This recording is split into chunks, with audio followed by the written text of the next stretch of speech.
Hello to all of you. आज के session में हम लोग मेल रिप्रोडक्टिव सिस्टम या मेल सेक्स ऑर्गन को डिस्कस कर रहे थे, उसमें हम लोग सेकेंडरी सेक्स ऑर्गन को डिस्कस करेंगे, द्वितीयक जननांग, जो कि हमारा पार्ट 3 है। ये इसके अंतर्गत हम लोग सेकेंडरी सेक्स ऑर्गन को डिस्कस करेंगे, जो कि मेल सेक्स ऑर्गन में हमने पहले प्राइमरी सेक्स ऑर्गन को डिस्कस किया था, जिसमें कि टेस्टिस के बारे में हमने पूरी जानकारी दी थी, आपको टेस्टिस के बारे में बताया था और किस तरीके से प्रोसेस हो रही थी। ठीक, आज के सेशन में हम लोग सेकेंडरी सेक्स ऑर्गन जो होते हैं मेल्स के अंदर, वो हम लोग यहाँ पर डिस्कस करने वाले हैं। ठीक, अगर आप लोग नए हैं हमारे चैनल पे तो चैनल को सब्सक्राइब कर दीजिए, बेल आइकन को प्रेस कर दीजिए, जिससे कि आपको नोटिफिकेशन पहले मिल सके हमारी, और सारी वीडियो आप हमारी देख पाए। और इसी के साथ साथ यहाँ पर जो सेकेंडरी सेक्स ऑर्गन्स होते हैं, दैट मीन यहाँ पर द्वितीयक जननांग की बात करते हैं। जो द्वितीयक जननांग में 2 भाग आते हैं आपके। इसमें जो द्वितीय जननांग के अंतर्गत जो 2 भाग आते हैं,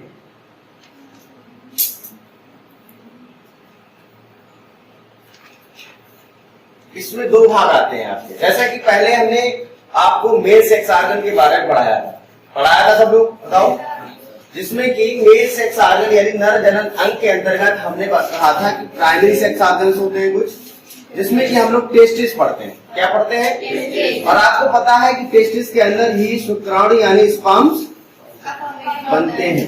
स्पर्म्स का फॉर्मेशन इन्हीं टेस्टिस के अंदर होता है। ये हमने पिछले सेशन में डिस्कस किया था। अब देखिए क्या होता है, यहाँ पर लिखा है सेकेंडरी सेक्स ऑर्गन यानी द्वितीयक जननांग, या सेकेंडरी सेक्स गोनड भी कह सकते हैं, या केवल गोनड भी कह सकते हैं इसको आप। अब देखिए इसके अंदर आते हैं 2 स्ट्रक्चर। एक तो आती है डक्ट्स, जिनको आप नलिकाओं के नाम से जानते हैं, इसके नाम से जानते हैं। दूसरा आता है एसेसरी ग्लैंड, जिसको आप सहायक ग्रंथियों के नाम से जानते हैं। ठीक, तो सहायक ग्रंथियां होती हैं और नलिकाएं होती हैं। सहायक ग्रंथियां और नलिकाएं मिलकर बनाती हैं सेकेंडरी सेक्स ऑर्गन। क्या बनाती हैं? हमने पहले भी बताया था आपको कि प्राइमरी सेक्स ऑर्गन का काम होता है गैमीट का फॉर्मेशन करना। इसका करना गैमीट फॉर्मेशन हमने पहले भी बताया था। एक बार फिर से हम रिवाइज कर रहे हैं, रिवीजन कर रहे हैं अपने नोट। सभी लोग कौन तो सब लोग बैठ गए। गैमीट फॉर्मेशन का काम होता है केवल प्राइमरी सेक्स ऑर्गन का, और उसी के साथ साथ गैमीट जो बने हैं उन गैमीट्स का मैच्योरेशन करता है सेकेंडरी सेक्स ऑर्गन। यानी जो गैमीट्स बने हैं उसको खाना पानी, न्यूट्रिशन, उसकी हेल्थ, उसको लाने ले जाने का काम, सारा ऑल ओवर जो काम होता है वो कौन करता है? सेकेंडरी सेक्स ऑर्गन करता है। ठीक, तो यहाँ पर हम लिख सकते हैं कि ये गैमीट का मैच्योरेशन करेगा। मैच्योरेशन का मतलब है युग्मक परिपक्वन, युग्मक परिपक्वन, यानी युग्मक को न्यूट्रिशन प्रोवाइड करेगा, उनको मैच्योर करेगा, जिससे कि वो फर्टिलाइजेशन में हेल्प ले सके। ठीक, दूसरा काम क्या होता है? दूसरा काम होता है सेकेंडरी सेक्स ऑर्गन का गैमीट का ट्रांसफर करना। क्या करना? गैमीट का ट्रांसफर। Gamete transfer. अब ट्रांसफर का मतलब है एक जगह से दूसरी जगह जाना, यानी गैमीट को ट्रांसफर करने का काम। और एक बात, गैमीट मैच्योरेशन में आपका हेल्प करता है एसेसरी ग्लैंड। याद रखिए, एसेसरी ग्लैंड जो होती है, इसमें से कुछ एसेसरी ग्लैंड्स ऐसी हैं जो कि गैमीट के मैच्योरेशन में, दैट मीन स्पर्म के मैच्योरेशन में हेल्प करती है, और गैमीट को ट्रांसफर करने का काम करती है नलिकाएं, दैट मीन डक्ट्स। तो यहाँ पर डक्ट्स भी हम लोग पढ़ेंगे और ग्लैंड्स भी पढ़ेंगे, जो कि हमारे सेकेंडरी सेक्स ऑर्गन के पार्ट है। ठीक, अब देखिए यहाँ पर डक्ट्स कौन कौन सी हमें पढ़नी है, थोड़ा सा देख लेते हैं। डक्ट्स में वास डिफरेंस यानी शुक्रवाहिनी। ठीक, दूसरा है इजाकुलेटरी डक्ट, जिसको आप स्खलन वाहिनी के नाम से जानते हैं। तीसरा है यूरेथ्रा या मूत्रमार्ग, और एक और है जो कि एक्सटर्नल जेनिटेलिया के रूप में यूज होता है, जिसको आप पेनिस के नाम से जानते हैं। किसके नाम से जानते हैं? तो इसके बारे में भी थोड़ा सा हम लोग यहाँ पर जानेंगे कि पेनिस क्या है, what is penis, urethra, ejaculatory duct, vas deferens. ये 4 यहाँ पर डक्ट्स हैं जो कि डक्ट के अंदर या डक्ट सिस्टम के अंदर आती हैं। उसी तरीके से एसेसरी ग्लैंड में सेमाइनल वेसिकल यानी शुक्राशय, दूसरा है प्रोस्टेट ग्लैंड जिसको प्रोस्टेट ग्रंथि के नाम से जानते हैं, दूसरा है बल्बोयूरेथ्रल ग्लैंड या कॉपर ग्लैंड। तो ये सभी ग्लैंड्स हैं जो कि किसी ना किसी पदार्थ को, सबस्टेंस को सिक्रीट करने का काम करती हैं। ठीक, तो यहाँ पर ये चीजें हम लोग देख लेते हैं, डक्ट सिस्टम और एक्सेसरी ग्लैंड्स। तो सबसे पहले हम लोग डक्ट को देखते हैं कि डक्ट होती क्या है। ठीक, अब देखिए जैसा कि मैंने पहले भी बताया था आप लोगों को कि आपका जो हिस्सा है कौन सा, एब्डोमिनल पार्ट जो होता है, देखिए ये ह्यूमन बॉडी है और इसमें आप जानते हैं that mean head region, thoracic region and इससे जो नीचे का हिस्सा है, यानी जो थोरैसिक रीजन से वक्ष भाग से जो नीचे का हिस्सा है, इसको आप क्या कहेंगे, एब्डोमिनल पार्ट कहेंगे या एब्डोमिनल रीजन कहेंगे, उदरीय भाग कहेंगे। और आप जानते हैं कि उदरीय भाग में ही प्राइमरी और सेकेंडरी सेक्स ऑर्गन पाए जाते हैं। दैट मीन ये है आपका पेल्विक रीजन। पेल्विक मीन श्रोणि भाग इसको बोलेंगे। तो श्रोणि भाग जो होता है ये वाला होता है इसका। तो श्रोणि भाग के अंदर दोनों सेक्स ऑर्गन्स आपके प्रेजेंट होते हैं। That mean primary sex organ and secondary sex organ, दोनों तरीके के ऑर्गन्स यहाँ पर पाए जाते हैं। ठीक, हम यहाँ पर कौन सा पढ़ रहे हैं, सेकेंडरी सेक्स ऑर्गन। पहले हम लोग देख लेते हैं वास्ट डिफरेंस। वास्ट डिफरेंस क्या होता है, जिसको आप शुक्र वाहिनी के नाम से जानते हैं। क्या आपको दिख रहा है कुछ? देखिए यहाँ पर वास्ट डिफरेंस या शुक्र वाहिनी लिखा हुआ है, इसको आप डक्ट डिफरेंस के नाम से भी जानते हैं, याद रखिए। इसको डक्ट डिफरेंस भी कहा जाता है, शुक्र वाहिनी भी कहा जाता है। यानी शुक्राणुओं को ले जाने के लिए ये वाहिनी है, ये नलिका है जो कि शुक्राणुओं को बाहर ले जाने का काम करती है। और एक बात, जिन मेल्स के अंदर नसबंदी होती है, स्टरलाइजेशन होता है, उसमें क्या होता है, उसमें यही वास्ट डिफरेंस को कट किया जाता है। क्योंकि वास्ट डिफरेंस ही ऑल ओवर जो पार्ट होता है, टेस्टिस से लेकर एपिडिडाइमस तक, टेस्टिस से लेकर एपिडिडाइमस तक, एपिडिडाइमस को जानते हैं आप लोग, वासा एफरेंशिया जो होती है उसके क्वाइल्ड होने से एपिडिडाइमस होता है, बताया था मैंने पहले भी। तो उस एपिडिडाइमस वाले पार्ट से ये स्ट्रक्चर अटैच रहता है, ये नलिका अटैच रहती है, जिसको वास्ट डिफरेंस या शुक्रवाहिनी के नाम से जानते हैं। भाई अगर आप एक यहाँ पर ये बना लीजिए, ये है आपका टेस्टिस और ये है आपकी एपिडिडाइमस, इससे जो ट्यूब निकलती है ये है आपकी, ये क्या है, वास्ट डिफरेंस। यही तो है वास्ट डिफरेंस। ठीक, वास्ट डिफरेंस इसी को कहते हैं। तो ये करती क्या है, ये शुक्राणु को ले जाएगा और जब नसबंदी होती है ना, तो इसी को कट करके बांध दिया जाता है मेल्स के अंदर, जिसको आप वैसेक्टोमी के नाम से जानते हैं। किसके नाम से जानते हैं? वैसेक्टोमी। वैसेक्टोमी का मतलब है कि वास्ट डिफरेंस को कट करके बांधना ही वैसेक्टोमी कहलाता है, जो कि मेल्स के अंदर ये नसबंदी का काम करता है। ठीक, समझ में आई बात? ये आपके लिए इंपॉर्टेंट है। और एक बात, इसे सेमिनल डक्ट भी कहते हैं। सेमिनल डक्ट इसलिए कहेंगे क्योंकि शुक्राणु को ले जाने का काम करेंगे, इसलिए लिखा है सेमिनल डक्ट भी कहते हैं। फिर लिखा है वास्ट डिफरेंस अप्रोक्स 45 सेंटीमीटर लंबी, लॉन्ग होती है। कितनी लंबी होती है? ठीक, उसके बाद लिखा है इसकी उत्पत्ति कॉर्डा एपिडिडाइमस से होती है। अब देखिए यहाँ पर हमने बताया था, जो ये टेस्टिस है, मान लीजिए ये टेस्टिस है आपका, और टेस्टिस के ऊपर ये क्वालिटी स्ट्रक्चर जो दिखता है ना, ये वाला, इसमें 3 हिस्से होते हैं।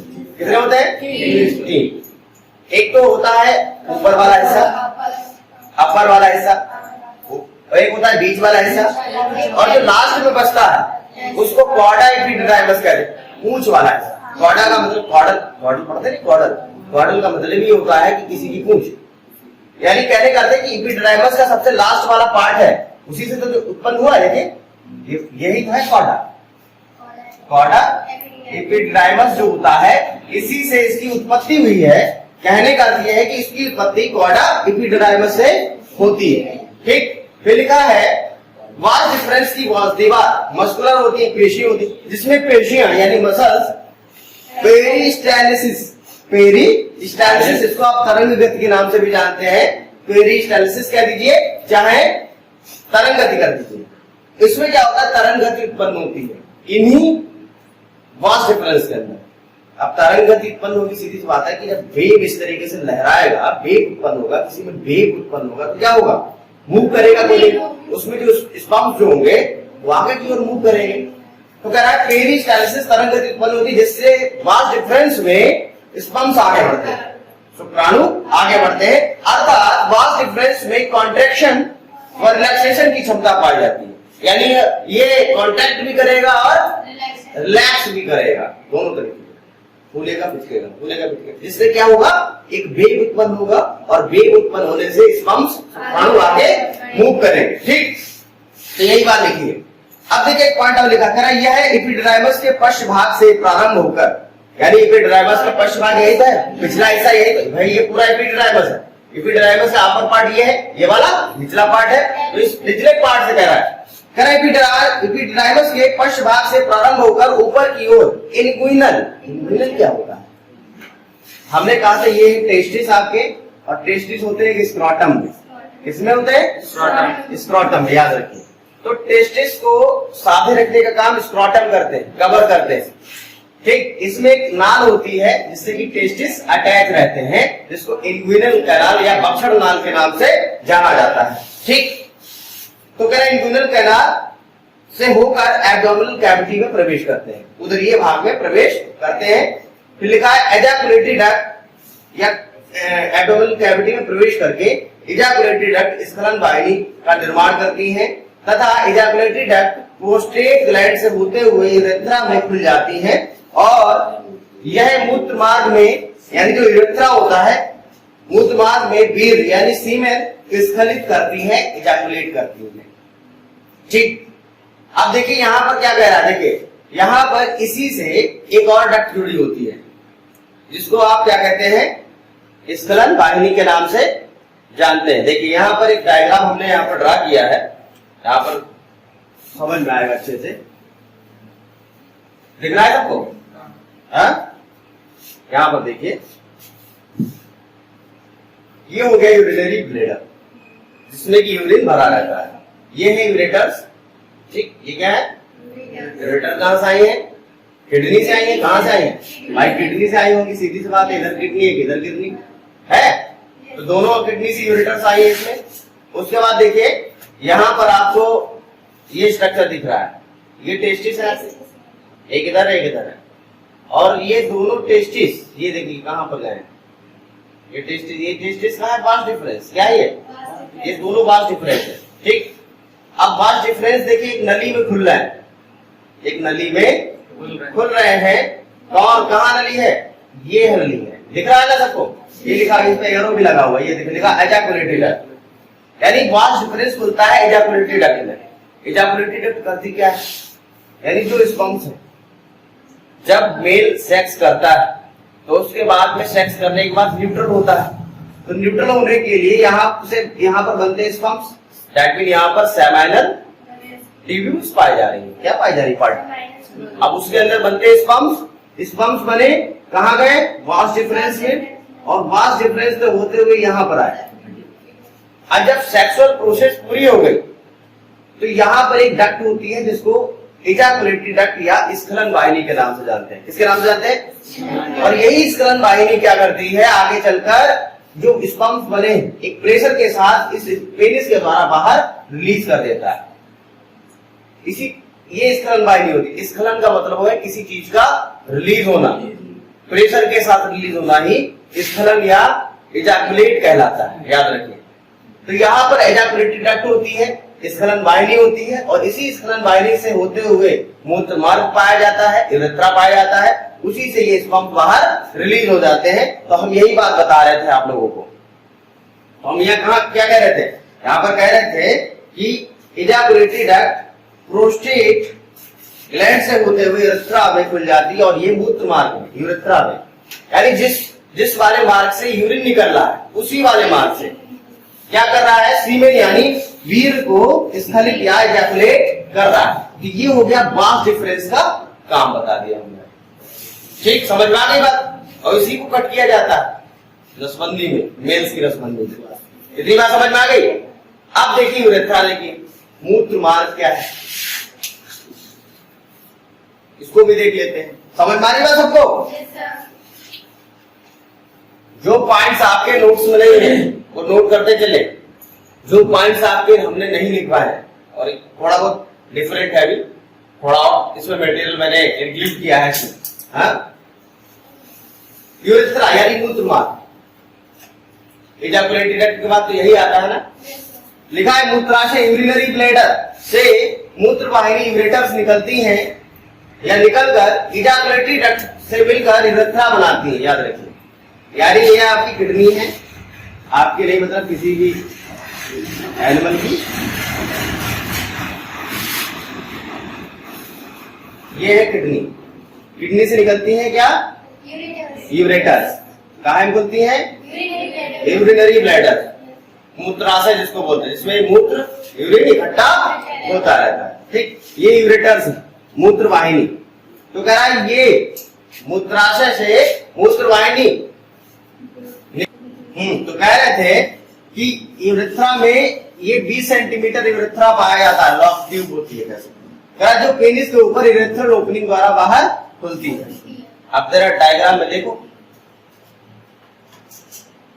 यहां पर डायग्राम में देखिए, ये है इजैकुलेटरी डक्ट और ये एक पाथ चला आया है और यहां पर ये रिलीज हुआ है।